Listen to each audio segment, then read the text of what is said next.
Ya, mungkin sebelum saya ke Mbak Putri, saya ingin ke Pak Jogi terlebih dahulu. Pak, apa yang Bapak katakan sekarang sedang disorot, dianggap sebuah langkah yang berani. Bapak mengatakan bahwa klien Bapak bukan merupakan pelaku. Sebenarnya apa dasar Bapak mengatakan hal tersebut? Apa yang berbeda mungkin yang diyakini oleh klien Bapak? Seperti apa? Terima kasih. Selamat malam kembali. Dan saya tidak akan pernah mundur dari ucapan saya yang pernah saya sampaikan pada saat acara Dua Sisi yang dipandu oleh Ibu Angge. Dan betul secara realita apa yang menjadi keluhan daripada keluarga klien kami termasuk juga keluarga yang lain itu adalah fakta real yang harus kami perjuangkan, walaupun saat ini klien kami bersama dengan klien daripada kuasa hukum lain sudah menjadi terpidana dengan hukuman 20 seumur hidup. Nah, secara terus terang kami mengatakan bahwa klien kami adalah bukan bagian daripada pelaku kejahatan yang dituduhkan sebagaimana dalam berkas perkara. Yang kedua, bahwa klien kami bukan bagian daripada geng motor seperti yang selama ini digembor-gemborkan. Yang ketiga, bahwa klien kami tidak mengenal daripada ketiga orang yang DPO. Dan beberapa kejanggalan yang sudah kami sampaikan dari berbagai rilis.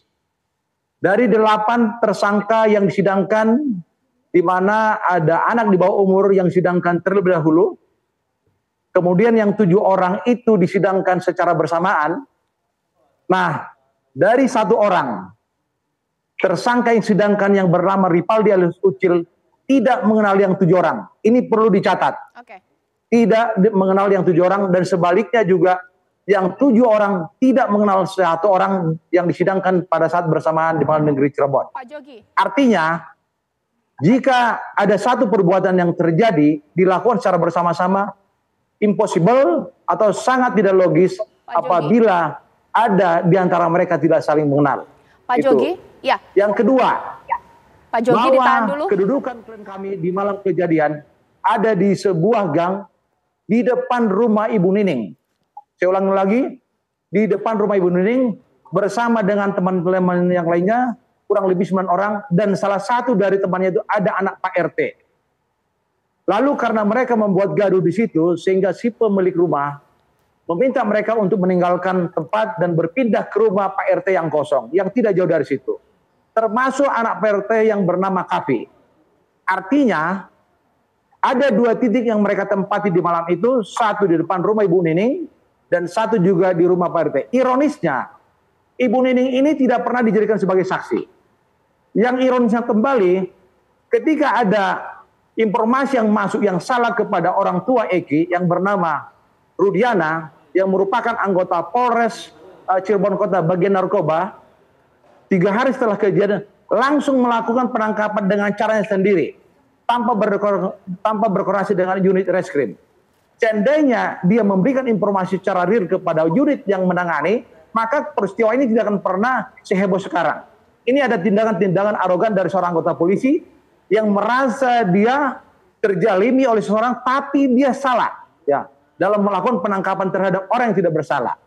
Berikutnya, saya sampaikan, saudara Ripaldi alias Ucil ini adalah sebelumnya pada tanggal 30 Agustus sudah dilakukan penahanan oleh Polsek di daerah Cirebon dengan tuduhan melakukan suatu perbuatan membawa senjata tajam dengan tuduhan undang-undang darurat.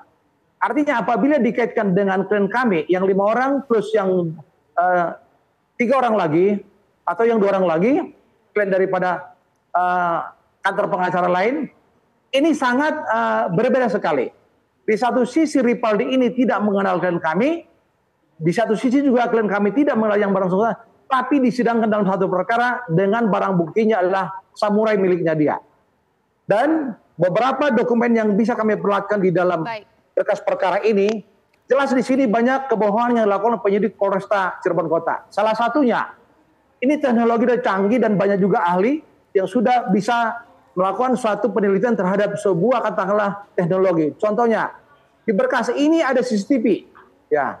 Disebutkan polisi kami nggak punya ahli, ya itu salah satu upaya untuk mengelabui sebenarnya kasus ini adalah bukan kasus pembunuhan tetapi murni kasus kecelakaan tunggal. Dan itu juga kami dapatkan informasi dari penanganan polisi lalu lintas yang turun ke TKP. Kenapa kami bisa katakanlah mendukung apa yang dilakukan polisi lalu lintas? Satu, ya, itu jalan agak menurun, tentu akan ada satu percepatan kendaraan.